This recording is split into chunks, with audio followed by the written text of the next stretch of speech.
Today, we are returning to northern British Columbia to Highway 16 for part two of the Highway of Tears. This episode did get a lot of attention. Yeah, and there's just so many cases that I think this will end up being a recurring theme that we do, just maybe highlight a couple here and there Yeah, I think down that's the fair. road. They deserve that attention. It deserves that level of attention. So in part one, we discussed three cases from the 2000s and 2010s, but the truth is the story didn't start there. The disappearance and murders along this corridor stretch back decades, long before the phrase Highway of Tears ever existed. Today, we're going back to the beginning, to the earliest known cases, to the women whose names rarely make mainstream coverage, but whose stories shaped everything that came after. This is part two, before the name had a name. Hey, coworkers. Welcome to Coworkers in Crime, the podcast where office chatter meets crime discussion. I'm Rachel. And I'm Crystal. Yes, we really do work together. And yes, we're totally obsessed with true crime. From water cooler whispers to cold case deep dives. We're here to bring you stories that keep us chatting way past our coffee breaks. So grab your coffee, lock your desk drawer, and let's get into this week's case. So our first case is Gloria Moody. October 25th, 1969, Williams Lake, British Columbia, a small city surrounded by dense forest, ranch land, and long stretches of rural highway. Gloria Moody, a 26-year-old mother of two from the Sokoteen Nation, is in town with her family. They've spent the evening visiting several bars, something completely ordinary for a Saturday night. At some point, Gloria becomes separated from her family. The details are sparse, and that's part of the problem. What we know is that she left one of the bars on foot. She didn't make it home. The next day, her body was found off a dirt road on the outskirts of Williams Lake. She had been sexually assaulted and murdered. Her killer has never been identified. When you hear that women are murdered and the investigation never produced a suspect, what's your first wonder? What's the first thing you think about in the early investigative steps? Well, this one being from 1969, my first thing is there's no DNA. Like, even if there was any trace evidence left, I believe in 1969, the best they could do was blood typing. Mhm. And, I mean, how many millions of people have the same exact blood type? So I think Yeah. that's like these cold cases from, the 60s and 70s. That's always my first thought, like, oh, if they only had XYZ, or if they only knew to save the evidence, Yeah, and what we know about for this future. area is the gaps in who runs what, the gaps in what's the word I'm thinking of? Jurisdiction. So I'm also thinking like changing hands of evidence and things was probably very difficult too. Yeah. And, the other question is, what does it say about a system when the earliest known case in a decades-long pattern was marked with silence and still marked by silence? Yeah, it's a very quiet, loud problem, for the fact that I never had heard of these until you brought it to now. It's like, wow, there are pockets of these everywhere, just stretches of highway where people disappear and it's kept real quiet. Gloria's case is widely considered the earliest known case, connected to what would later be called the Highway of Tears as we know it. But in 69, there was no name, no task force, no public awareness. And as we mentioned in our first episode, there was no infrastructure, no coordinated missing persons protocols, and no culturally informed investigative practices. And there was no national conversation like we have now about violence against Indigenous women. Her family has said for decades that the investigation felt incomplete from the start, that they weren't taken seriously, they felt leads weren't followed up on. From my knowledge about, the tribes and when they, nations, not tribes, the nations, when they live, and they have their land and they're living on that land, I believe that that is separate, at least here in the US. I believe it is separate from like federal jurisdictions and local jurisdictions. So does that play a part into it too? Like if their family was, or if this bar was on tribal land, does that hinder or help your investigation? That's a good point. What does it mean when the very first case is a pattern that already shows signs of systemic neglect? I don't know if it I think you I look at guess it it now and can say systemic neglect, but I don't think then. yeah, I Like, don't I think don't you they know, I don't know that that was even a I have a hard time looking at things that happened years and years ago through today's lens because it was a different it time. was different then, right, and It was different then.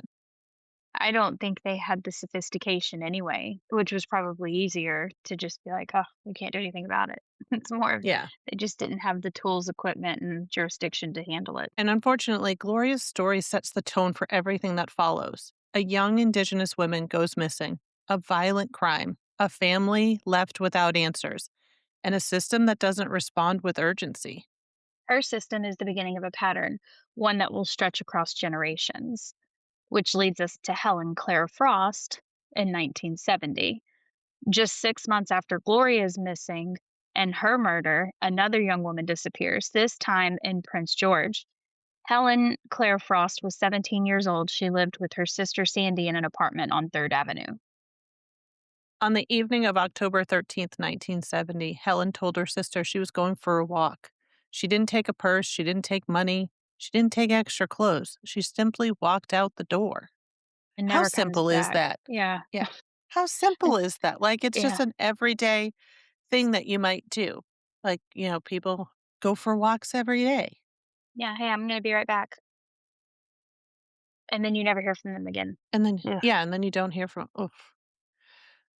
What stands out to you when someone leaves with nothing? They don't bring their any belongings, there's no plan, and typically they're immediately labeled a runaway. Especially when they're under the age of 18. I feel like that is a go-to. Like, "Oh, they didn't bring anything with them. Well, They and it's must kind be of a runaway." ominous because I think at the moment, nothing stands out to me. If someone says, "Hey, I'm gonna go for a walk real quick," I don't think anything of it. Like, "Okay, see you in a bit." Like, but then whenever I go back and nowadays, I'd be like, "They didn't bring their phone or money or," like going for a walk totally makes sense if you're just I don't know. I don't know that anything is ominous about it until after the fact where you're like, is this something they always did? Is this something she did commonly? Because I wouldn't think bringing anything with you matters if you're walking the neighborhood. The less you're carrying, the more effective I feel your walk is, right? But then when they leave and they don't come back, it's like they didn't bring anything with them, no money, no clothes, no nothing. Like, yeah. Yeah, and And I what mean, assumptions sorry, go yeah, ahead. I don't go for walks. I mean, mostly because I watch too much true crime stuff. I never go for a walk without my phone or my dog with me. Now he's Mhm. a lab. He's not gonna do much because he's super friendly, but at least if someone found him by himself, it has a tag on it that they know, like, "Oh, he's owned by someone." But yeah, I never go for a walk without, my phone and at least one of my dogs. Because Yeah, and are we making any assumptions? Like you mentioned earlier, it's labeled a runaway, right? Like, but are we making that assumption because they're a teenager or because they're an indigenous teenager? I don't know. I don't know how their culture is, but are we making an assumption when they go missing? yeah, I think that that happens a lot for, that younger teenage group of individuals where they just get labeled a runaway. And I think that hinders every investigation because you make the assumption that they're a runaway and then they aren't. And now you've lost all that time. So let's switch, flip it on its heels and say, well, let's treat this as, you know, a missing persons case as opposed to a runaway until we can prove they're a runaway. Helen's disappearance is one of the earliest documented cases along the Highway 16 corridor, but unlike many early cases, the investigation was limited. There was no media coverage at the time, no public alerts, no search parties organized by law enforcement. Her sister Sandy spent more than 50 years searching for answers. I just need to sit in that for a minute. Like, you 50 imagine years. 50 years looking for your sibling. She's spoken publicly about how the family felt dismissed and told Helen was probably a runaway or would just turn up, I'm sure was not easy to stomach for half a century. That's such a long time. And how many cases were lost because the first 48 hours weren't treated as critical? Like I was just saying, like, why don't we assume that they're a missing person as opposed to assuming they're runaway, especially if they've never done anything before. Like, we've talked about that. Like, if you have never run away before and your parent family is not calling the police, on a weekly, monthly, whatever basis, that, why do we always assume they ran away? Yeah. And how much of that comes down to who the victim was and how society valued them? Like, is it just because, well, it's just a young kid and, it's they didn't really give anything. I don't know. Like, do we do that because they're young kids? Like, would we say that about someone who is really involved in the community or someone who's a little bit a teacher who has a whole classroom or something that was really involved with the students and or a coach or something? I just feel like depending on who you are, is it easier to just say, "Oh, they probably ran away," especially kids, because I remember getting pretty mad at my sister one time, and my mom didn't seem near as outraged as I was that her and her friend were being mean to me, and I wanted to run away. That's one of the only times I can think of that I was ever, like, genuinely like, "I'm just gonna pack everything and leave." But I didn't. I went and sat in a tree for a little bit and came home. But I don't know how often kids actually consider running away, and situations are bad, do they it's just is runaway that common?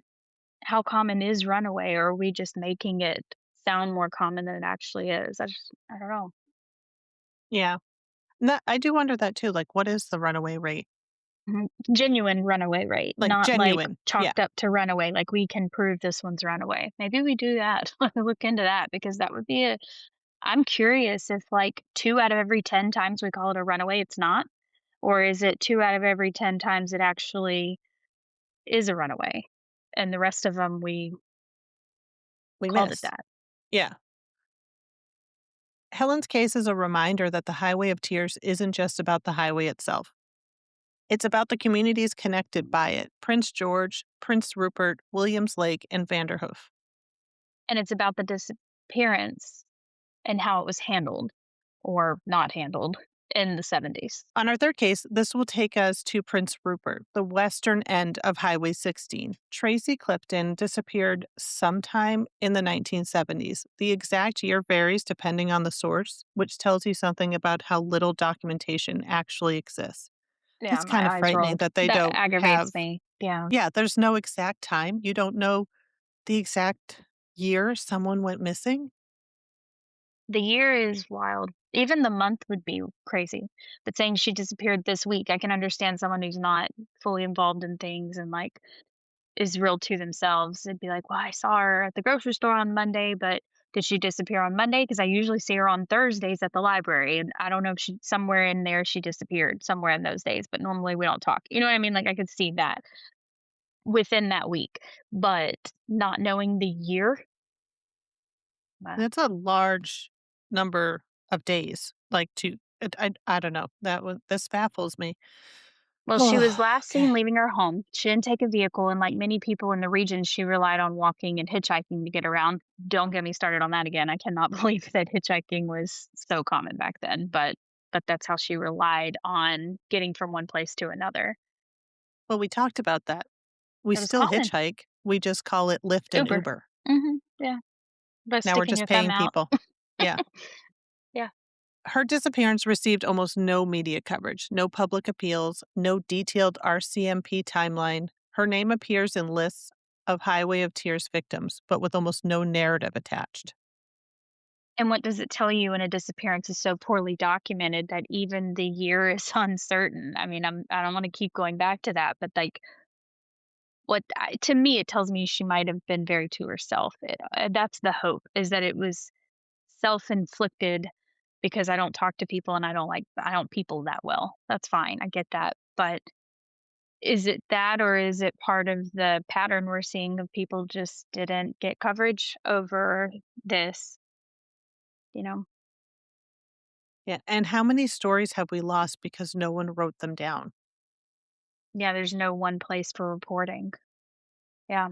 I mean, Tracy's case illustrates one of the biggest challenges in research when we're looking at the Highway of Tears. It's the absence of records. There's just nothing to look at. There's nothing there. There's not like a central place to go and look. It's piecing together family stories that have done a good job of keeping their loved one in the news or out there somehow to try and keep them relevant.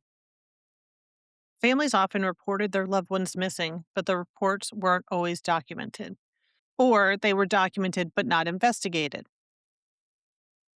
or they were investigated but not preserved. I don't know which one of those 3 is the saddest. I think they're all sad that they weren't documented, they weren't investigated, or the investigation, if there was one, wasn't preserved.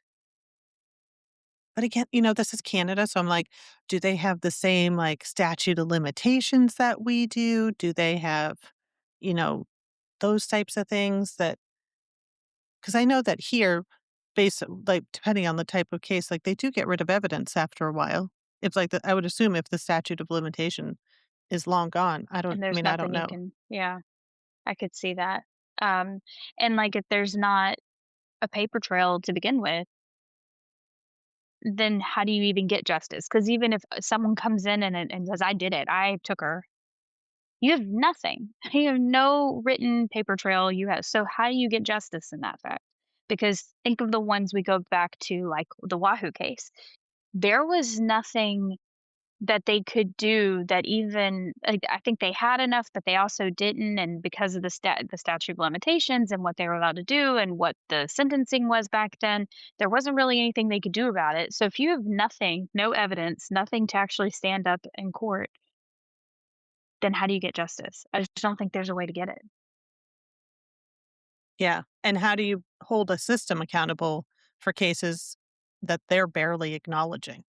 Yeah. Well, and from the 70s too. But what are we doing today? And has it changed? Because that would be a much bigger deal. Like, does it still look like this? If someone disappears today, Tracy disappears today, is it look the same than when she disappeared in the 70s?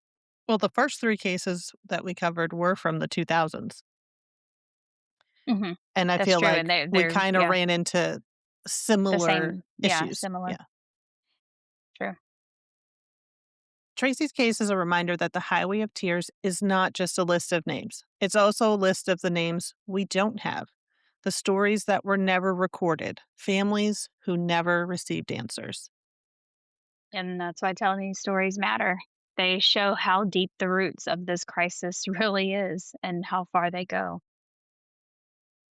When you look at these early cases together, Gloria, Helen, Tracy, you start to see the architecture of a crisis forming long before the public recognized it.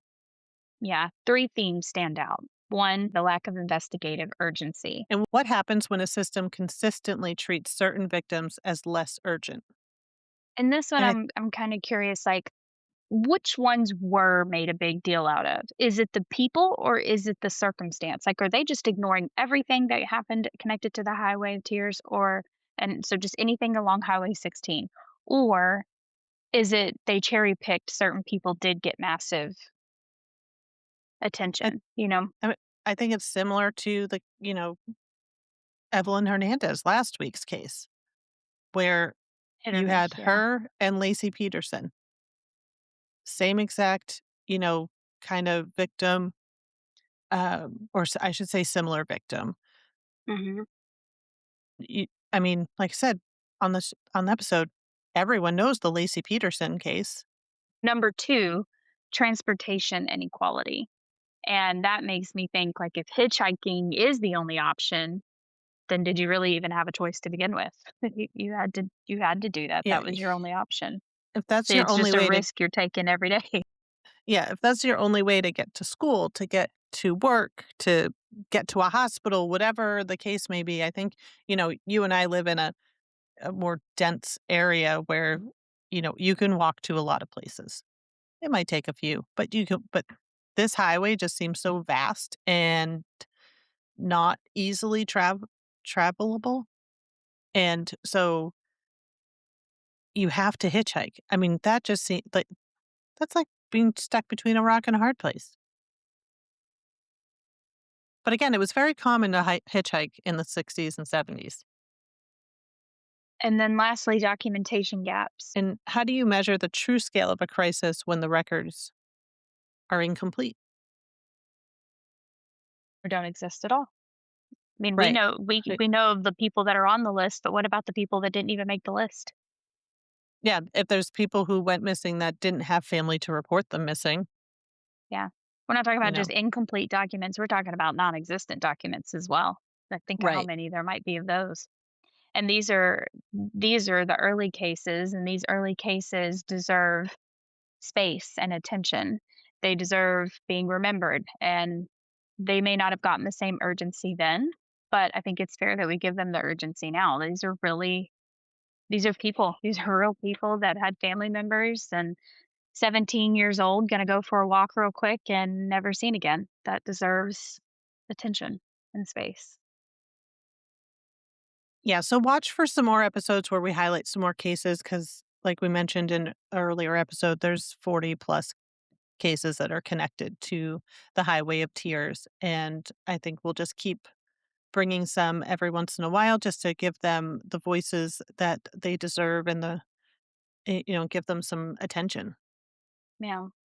Yeah, definitely. I'm very much looking forward to keeping this one in the front, keeping Yeah, it at I the agree. front of the line, keep bringing it up. Yeah. All right, coworkers, thanks for joining us today. We'll see you Until again next next time, week. coworkers. Bye, Bye. coworkers. That wraps up this week's episode. Thanks for listening, whether you're at your office, at your home, or somewhere in between. We're glad you're here. Don't forget to subscribe so you never miss an episode. Like what you heard, leave us a review and share it with your coworkers. Got a case you want us to cover or office drama that feels criminal? Send it to us at coworkers.crimepodcast@gmail.com or check the episode notes for all of our social handles. Until next time, coworkers. Stay curious, stay safe, and stay caffeinated.